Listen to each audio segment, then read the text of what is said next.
ബഷാറുൽ Asad president സ്ഥാനമൊഴിയുന്നത് മാത്രമാണ് ചർച്ചയുടെ അജണ്ടയെന്ന കർശന നിലപാടിലായിരുന്നു പ്രതിപക്ഷം. ഇങ്ങനെയാണെങ്കിൽ ചർച്ചയ്ക്കില്ലെന്ന് ഭരണപക്ഷവും അറിയിച്ചതോടെ ജനീവ ചർച്ചകൾ വഴിമുട്ടി.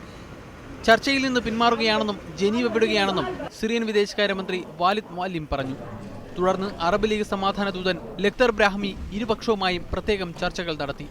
മണിക്കൂറുകൾ നീണ്ട അനുനയ ചർച്ചകൾക്ക് ശേഷമാണ് ഇരുപക്ഷവും ഒരുമിച്ചിരിക്കാൻ ധാരണയായത്. And tomorrow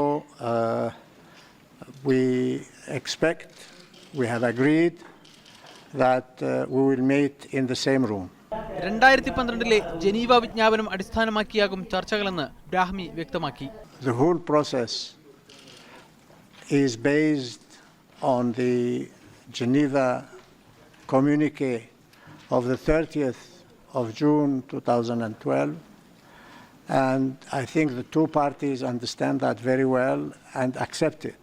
ഇടക്കാല സർക്കാർ രൂപീകരിച്ച് ക്രമേണ ഭരണം കൈമാറുമെന്ന് ഈ വിജ്ഞാപനത്തിലുണ്ട്. എന്നാൽ ഇതിൽ ഭരണപക്ഷം പൂർണ്ണമായും യോജിക്കുന്നുണ്ടോ എന്ന കാര്യം വ്യക്തമല്ല. News desk, media 1.